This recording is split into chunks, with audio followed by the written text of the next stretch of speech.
Amazon vient de lancer en France une nouvelle liseuse électronique, le Kindle Touch. Principale différence avec le précédent modèle, l'écran, désormais tactile.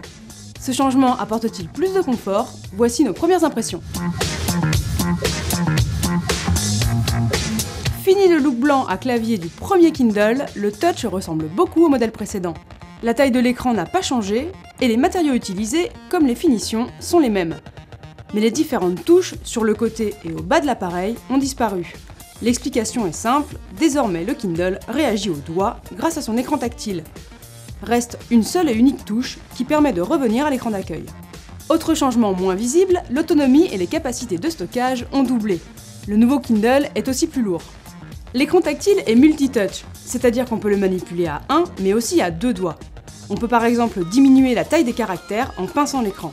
C'est à peu près le seul usage que nous avons trouvé. Précisons d'ailleurs que l'écran d'une liseuse, quelle qu'elle soit, est incomparable à celui d'une tablette tactile, bien plus précis et surtout en couleur. L'intérêt de la fonction tactile se trouve plutôt, tout simplement, dans la lecture. Il suffit d'effleurer la droite de l'écran pour tourner la page, à gauche on revient à la page précédente, et en touchant la partie haute, on affiche les menus. Manipuler le Kindle au doigt est agréable et l'écran réagit bien, même lorsqu'on saisit du texte pour rechercher un mot dans l'ouvrage ou dans l'ensemble des documents stockés dans l'appareil. Pour le reste, le Kindle Touch s'avère a priori être une bonne liseuse électronique.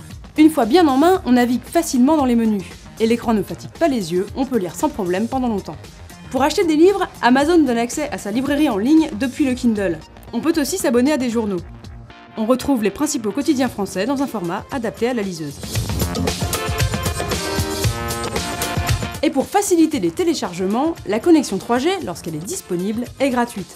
Les clients peuvent ainsi accéder à la librairie n'importe où et n'importe quand grâce à la 3G, mais elle ne peut pas être utilisée pour autre chose que pour se connecter au service d'Amazon. Il faudra absolument disposer d'un accès Wi-Fi pour naviguer sur Internet, même si cette fonction n'est pas franchement convaincante. L'affichage est lent et saccadé, on sent bien que l'appareil n'est pas fait pour. Amazon range d'ailleurs le navigateur parmi les fonctions expérimentales. En ce qui concerne les formats de fichiers, Amazon enferme toujours les utilisateurs dans un format propriétaire protégé par des verrous numériques. Impossible de lire les ouvrages achetés sur une autre liseuse.